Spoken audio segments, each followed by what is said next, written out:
The core of what you do you call it a macro fund or a value fund? What would you describe your investment technique? Some people call what we do multi-strategy. Others call it absolute return. The idea of our portfolio mix is to try to make money as close as possible to all the time.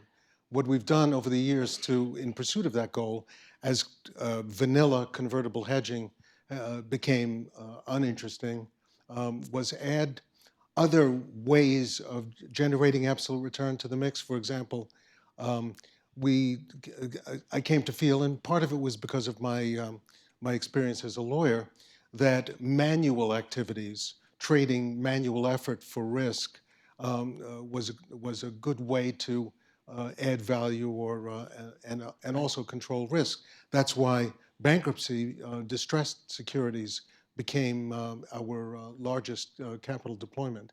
And that's why in recent years, equity activism has become a very important capital deployment technique. That's an important part of what you do now is what you call equity activism. So there are a couple that are very well known. Let me talk about one that's very famous all over the world. You bought some bonds from Argentina. You may remember this.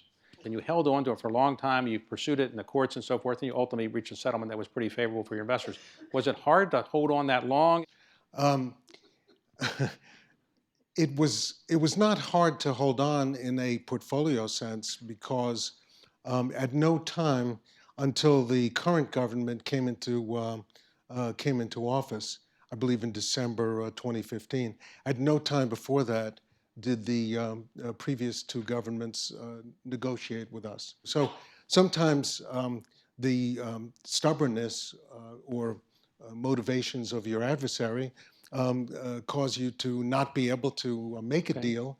And as the claim mounts up, it becomes potentially a larger recovery. Well, did any of your investors say, Paul, you made a little profit, it's okay, go on to something else? Did they ever say this during this long period of time?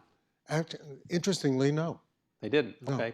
Now, even when it got some press, and it was not an easy situation. I mean, it wasn't only the 14 or 15 years holding this thing, but it was contentious. So you didn't worry if somebody was going to maybe, physically attack you from Argentina? You didn't worry about that? This isn't the place to talk about security arrangements, but it was a contentious situation.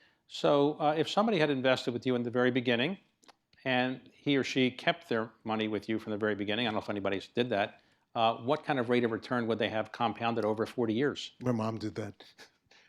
Your mother is 99 years old? Yeah, 99 plus. 99 plus. And, she's waiting for that call next year. And I assume she's proud of you, I assume?